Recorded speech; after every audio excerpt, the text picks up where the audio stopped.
অনেক বছর আগে নদীর ধারের এক ছোট্ট গ্রাম ছিল, শিউলিপুর। গ্রামটা খুব শান্ত ছিল, কিন্তু একটা জিনিস নিয়ে সবাই ভয় পেত। গ্রামের মাঝখানে একটা পুরনো বট গাছ। লোকেরা বলতো রাত 12টার পরে ওই গাছের নিচে কেউ দাঁড়ালে সে আর আগের মতো থাকে না। একদিন শহর থেকে আরিফ নামে এক ছেলে তার দাদুর বাড়িতে বেড়াতে এলো। সে এসব ভূতের গল্প শুনে হাসতে লাগল। এগুলো শুধু মানুষকে ভয় দেখানোর গল্প। সেই রাতে হঠাৎ বিদ্যুৎ চলে গেল। চারদিকে অন্ধকার।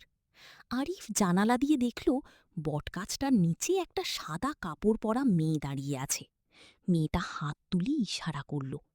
আরিফের মনে হল যেন কেউ তাকে ডাকছে। সে ধীরে ধীরে বাড়ির বাইরে বেরিয়ে গেল। গ্রামের রাস্তা ফাঁকা, বাতাসে শুধু শিউলি ফুলের গন্ধ।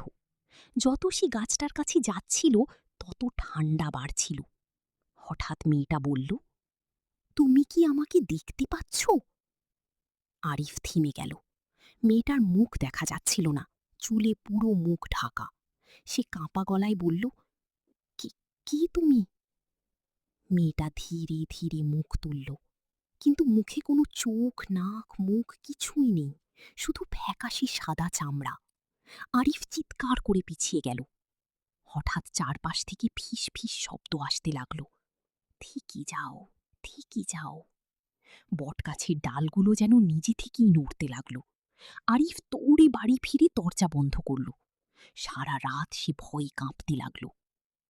পরদিন সকালে গ্রামের লোকেরা দেখল বটগাছের নিচে নতুন একটা নাম খোদাই করা, আরিফ। কিন্তু আরিফ তখনও নিজের ঘরে ছিল। শুধু সমস্যা হলো তার ছায়াটা আর আয়নায়